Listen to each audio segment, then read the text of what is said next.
नमस्कार, आप सबका स्वागत है खुद रंग में और मैं हूं आपके साथ आयुष।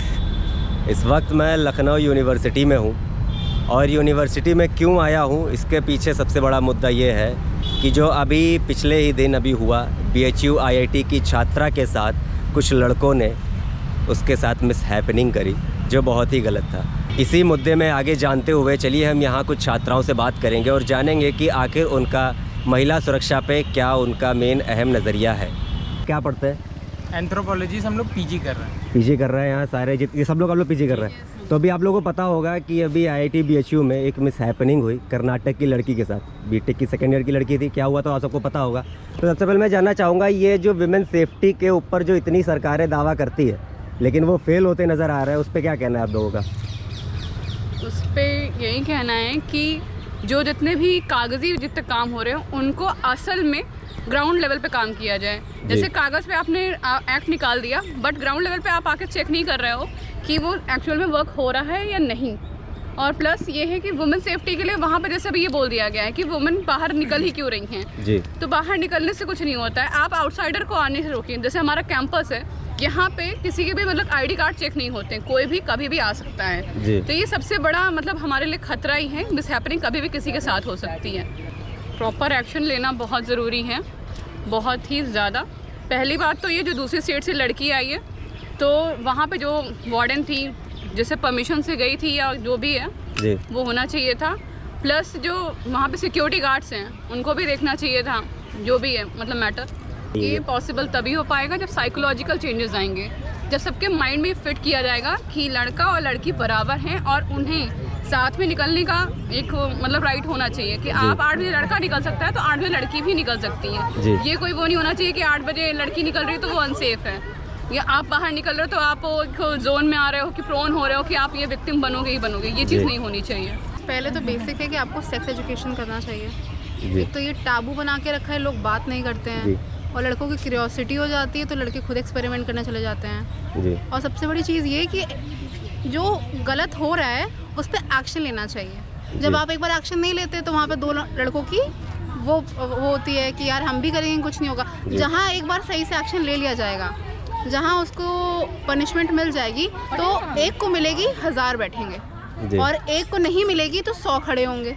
है कि नहीं। अब जैसे BHU लड़की कहीं की हो जी, अपने इंडिया की हो बाहर की हो, लड़की तो लड़की है, सेफ्टी होनी चाहिए जी, इक्वल राइट्स होना चाहिए। आप घूमे, आप कुछ भी पहन के घूमे, आप पे है कि नहीं। किसी के कपड़े से किसी भी चक्कर में आप उसको किसी तरीके से हैरेस नहीं कर सकते हैं जी, नहीं भी करना चाहिए। और दूसरी चीज़ ये बहुत बड़ा ड्रॉबैक है कि यहाँ पे कोई भी आ सकता है। ये बहुत आपको रेगुलर चेकअप करने चाहिए, सिक्योरिटी रखनी चाहिए। मेरा मानना अगर पॉलिटिशियन के लिए इतनी ज़्यादा सिक्योरिटी देते तो क्या बच्चों के लिए नहीं देनी चाहिए? बिल्कुल। क्या BHU में 2 लेडी कांस्टेबल नहीं होनी चाहिए? और रात में 1:30 बजे वहाँ पे ऐसा कांड है इन कैंपस हो कैसे गया? कैसे बच्चों की हिम्मत पड़ी या जो भी जिसने भी किया बाहर का आदमी आ कैसे गया जी, कैसे आ गया? और लड़कियों को क्यों बाउंड किया जा रहा है कि आप 8 बजे के बाद ना निकले जी? ये लड़कों के लिए बढ़ाना चाहिए ना, लड़कियों को क्यों बाउंड किया जाता है? कुछ होता है लड़की की गलती होती है, अगर कल को बुरखे में भी कुछ होता है तो लड़की की गलती है। वो 2 महीने की बच्ची के साथ हो रहा है तो उसकी गलती है, वो प्रोवोक कर रही है रो के। अभी हो जाएगा, अभी जो एक्शन लिया जाएगा दिख जाएगा, नतीजा आ जाएगा महीने भर में कि उसके साथ क्या हुआ है जी। देखते हैं हमारे CM साहब क्या करते हैं। वो इतना कहते हैं बेटी बढ़ाओ बेटी सब कहते हैं, हमारा स्लोगन चलता है पढ़ाओ बचाओ। तो जो बेटी है पढ़ रही है, देखते हैं वो कैसे बचती है जी। और हर चीज़ में लड़कियों को नहीं दबाना चाहिए। अगर आपको लड़की चाहिए जाइए, जहाँ की लड़कियाँ सेफ फील करेंगी, अच्छी एजुकेशन होगी तो आगे की जनरेशन अच्छी होगी। ये जितना इम्पोर्टेंट हमारा सेमेस्टर है, जितनी इम्पोर्टेंट पढ़ाई है उससे इम्पोर्टेंट सिक्योरिटी है जी। और ये हमारी यूनिवर्सिटी का या किसी भी यूनिवर्सिटी इंस्टीट्यूशन की जिम्मेदारी है। जितना वो फोकस रहते हैं फीस लेने में, उतनी उनको सिक्योरिटी भी प्रोवाइड करनी चाहिए। Security is the basic thing. Simple है, क्योंकि हमको कोई अगर इस मैटर में ऐसे मैटर में नहीं सही डिसीजन लिया, मैं वोट नहीं करूँगी। मेरा नाम senior under officer Bhavini Bahuguna है और ये जो आजकल चीज़ें चली रही हैं ये एक नई चीज़ नहीं है। अभी BHU में हुआ है, कल को कहीं और होगा और कहीं और होता आया है। बहुत सारे केसेस आर अनरिपोर्टेड जो हमें पता नहीं चलते हैं, which is in the stats कि 99% of the cases are unreported of molestation and rapes. तो this is very common in India and इसमें ना लड़कियों की गलती है ना लड़कों की गलती है। आई विल नॉट से कोई जेंडर बायस है। द ओनली थिंग इज़ कि हमारी जो एजुकेशन है वो इस काम नहीं आ पा रही है कि वो हमें जेंडर बायस रिमूव करने में हेल्प कर सके।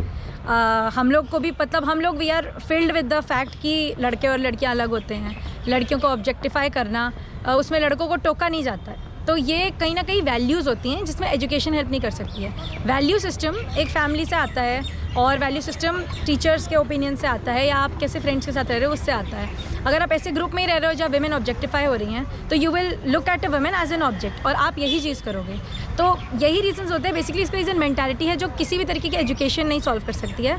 अगर आपके अंदर वैल्यू और संस्कार हैं तभी सॉल्व हो सकते हैं, अदरवाइज आप एक औरत को ऑब्जेक्ट की तरह ही देखोगे। And until and unless you stop seeing a women as a object तो ये सब चीज़ें चलती रहेंगी। तो मेन इसका रीज़न यही है कि हम औरत को ऑब्जेक्टिफाई करते हैं और we treat a women as an object. पहली बात तो ये आज पहली चीज़ नहीं है, जैसे कि मैंने बोला हमेशा से चली आ रही है, तमाम सरकारें आती हैं जाती हैं। तो सरकार का ऑब्वियसली रोल होता है स्कीम्स लाने में, अवेयरनेस फैलाने में, लेकिन ये बात इंडिविजुअलिटी की आ जाती है क्योंकि सरकारी कोई ऑफिशियल आके कुछ नहीं कर रहा है। जो करप्ट होता है वो होता है और ये एक इंडिविजुअल, एक लड़की और एक लड़के का मामला है जिसमें हाँ सरकार की नाकामी हम यहाँ देख सकते हैं कि वो वैल्यू सिस्टम प्रॉपर नहीं दे पा रही है। बट जैसे कि मैंने बोला वैल्यू सिस्टम घर से भी आता है, आपके संस्कारों से भी आता है। तो अगर सरकार संस्कारों की बात करती है तो बोलते हैं कि सरकार के पास और कोई काम नहीं है। तो बहुत सारे पॉलिटिकल मुद्दे आ जाते हैं। सरकार का बस यही हो सकता है कि जैसे वो इनिशिएटिव्स लेती है वैसे लेती रहे, लेकिन इसमें एक इंडिविजुअल ही खुद पे वर्क कर सकता है, उसकी फैमिली और हम एज अ सोसाइटी हमारा ज़्यादा बड़ा रोल है क्योंकि सरकार कुछ चंद लोगों से बनी है जो भी ये सोसाइटी का हिस्सा है और हम एज अ सोसाइटी एक बड़ा पार्ट है। तो हमें इंडिविजुअली एंड ऑल टुगेदर काम करना है कि औरतों के लिए ये समाज और सेफ प्लेस बन सके। हम सब कैडेट्स हैं, हम सब एम्पावर्ड हैं, ऐसे कोई आके हमें कुछ कर नहीं सकता, लेकिन this is a matter of fact कि हम सब डरते हैं। डरते हैं क्योंकि हमारे दिमाग में ये मेंटालिटी डाली गई है। ऐसा नहीं कि हम जवाब नहीं दे सकते हैं, हम दे सकते हैं, लेकिन वो मेंटालिटी ही ऐसी है क्योंकि ओवर द ईयर्स चला आ रहा है। अगर हम किसी लड़के को मना कर देंगे तो एसिड अटैक हो जाएगा। तो हर चीज़ के कॉन्सिक्वेंसेज हैं। तो इसमें किसी एक की गलती नहीं है, ना समाज की है, ना मेरी है, ना किसी लड़के की है। इसमें we fail as a society to help our women feel safe. मेरा नाम कैडेट अंशिका तिवारी है। हम यूनिवर्सिटी को as a second home type समझते हैं। हमें होम फील होना चाहिए हर जगह। अब हमें जहाँ हम रहते हैं वहाँ ही हमें होम फील नहीं हो रहा है, सेफ़ फील नहीं हो रहा है, तो वो एज अ सोसाइटी सब फेल कर रहे हैं। एज अ हम खुद भी फेल कर रहे हैं और मेल्स भी फेल कर रहे हैं और वुमेन भी फेल कर रही हैं इसमें, क्योंकि यहाँ पे हमें कोई नहीं सेफ फील करा पा रहा है। सबसे पहले मैं ज्योति यादव, कैडेट ज्योति यादव।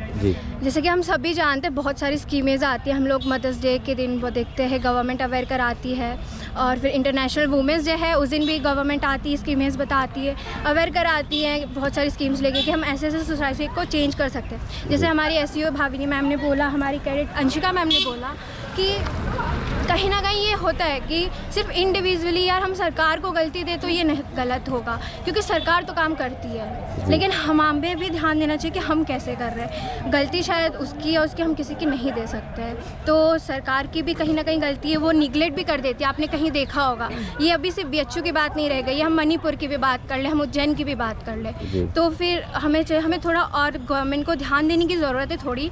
तो मेरा ये बोलना है कि LU में भी ऐसे बहुत चीज़ें हो चुकी है जहाँ पे लड़कियाँ पहले कॉलेज नहीं आती थी।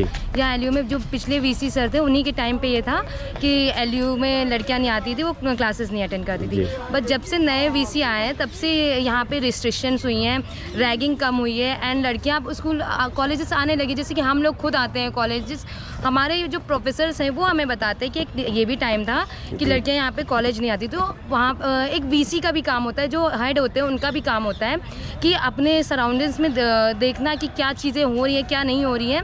एक AC में बैठना तो आराम से है, लेकिन अंदर जाके देखना कि क्या चीज़ें अंदर काम कर रही हैं कि नहीं कर रही हैं। बट उन्हें सेफ फील कराने के लिए आपको स्त्रियों और पुरुषों को साथ में शिक्षा देनी होगी। सबसे इम्पॉर्टेंट चीज़ जो है कि प्रोस्टिट्यूशन लीगलाइज होना चाहिए कंट्री में। एंड सेकेंडली सारे स्टूडेंट्स को स्कूल लेवल पे एंड कॉलेज लेवल पे प्रॉपर सेक्स एजुकेशन प्रोवाइड होनी चाहिए। तो ये समझना होगा कि जो लड़कियां हैं, जो महिलाएं हैं, उनमें और जो आदमी होते हैं उनमें कोई फ़र्क नहीं होता है। जैसे वो रात को निकलते हैं तो वैसे महिलाएं या लड़कियां वो रात को बाहर नहीं निकल सकती।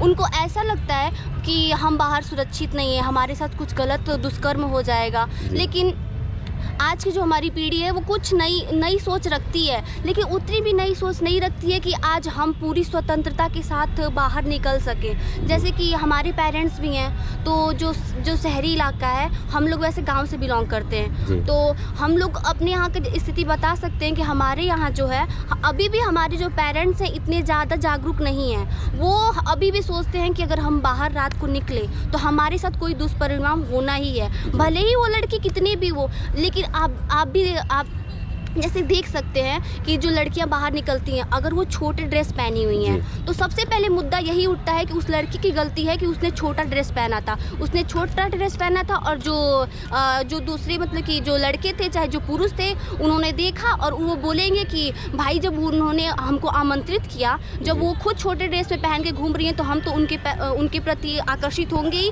और हम जाके उनके साथ दुष्परिणाम करेंगे, उनके हिसाब से बनेंगे। अगर औरतें आज पॉलिटिक्स में कम है तो इसका ये मतलब है कि जो नियम बनाए जाते हैं उनसे नहीं पूछ के बनाए जाते हैं, उनके लिए ही नियम बनाए जाते हैं पर उनसे नहीं, उनकी भागीदारी बड़ी है। वैसे ही यूनिवर्सिटी में अगर ये कांड होता है बच्चों का तो ये बहुत ही सोचने वाली बात है और बहुत दुखद खबर है कि कुल मतलब वहाँ पर यूनिवर्सिटी का प्रशासन भी इस कटघरे में खड़ा होता है कि उन्होंने क्या किया। प्रशासन में एक लड़की के साथ दिन दहाड़े ऐसे हो रहे हैं, तो आज लड़कियाँ रोड पे तो रात में शिक्षित नहीं। अब वो क्या है कि वो स्कूल में भी आकर वो अगर सेफ्टी नहीं फील करती हैं, यूनिवर्सिटी में आकर सेफ्टी नहीं फील करती हैं। मुझे लगता है कि अगर सरकार परिवर्तन होगी तो जो गठबंधन बना इंडिया, अगर उसकी 24 में सरकार तो शायद उस वुमेन सेफ्टी के बारे में सोचे, क्योंकि इस सरकार में वुमेन सेफ्टी की बात तो करती है। हाँ, बहुत स्कीम उन्होंने लाए, लेकिन उसके साथ स्कीम लाकर उससे पूरा तरह उन्होंने नहीं फिट कर पाए पब्लिक के बीच में, ना ही मानसिकता बदली। सिर्फ आप स्कीम लाते हैं ये बड़ी चीज़ नहीं होती। शायद नई गवर्नमेंट आए तो हम सोच सकते हैं कि उसमें शायद कुछ चेंजेस आएँ, क्योंकि हर इंसान सोचता है अगर गवर्नमेंट बदलेगी तो इससे अच्छा करेगी। तो अगर 24 में इंडिया जीतती है गठबंधन तो हो सकता है कि शायद कुछ अलग देखने को मिले। कुछ अलग देखने को मिले। में यही था कि क्या पता ये नई वाली सरकार आए तो क्या पता वो लोग अपने आप को सुरक्षित समझने लगे, ये इतने प्रशासन को सख्त कर सकें कि वहाँ पे उनके साथ कुछ ना हो। तो हम चाहेंगे कि इंडिया वाली आए। आप सेल्फ डिफेंस पे ज़्यादा फोकस करिए, आप सेल्फ डिफेंस सीखिए। मेरा पेशा कुछ नहीं है, लेकिन मैं टाइकोंडो, एनसीसी और साथ ही डिफेंस का भी सीखती हूँ। तो आई थिंक लड़कियों को डिफेंस के तरफ ज़्यादा करना चाहिए ताकि वो इंडिपेंडेंटली, बिकॉज आज की लड़कियां भी इंडिपेंडेंट हो चुकी हैं। प्लीज़ आप लोग अपनी तरफ से इंडिपेंडेंट रहें, और जो मिस हैपनिंग हुई है उसका प्रशासन को बिल्कुल उस पर एक्शन लेना चाहिए।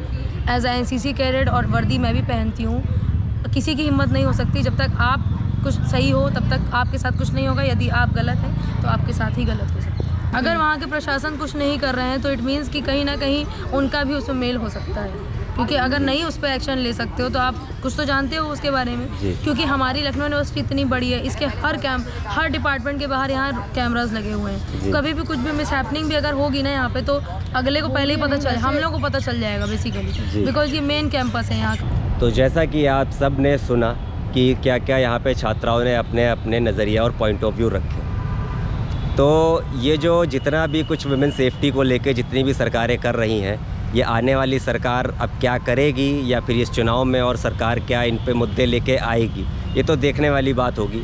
तो ऐसे ही देखते रहिए खुदरंग, मैं आपके साथ आयुष ऐसे ही ताज़ा तरीन खबरें लेके आता रहूँगा। तब तक के लिए टिल देन सी यू।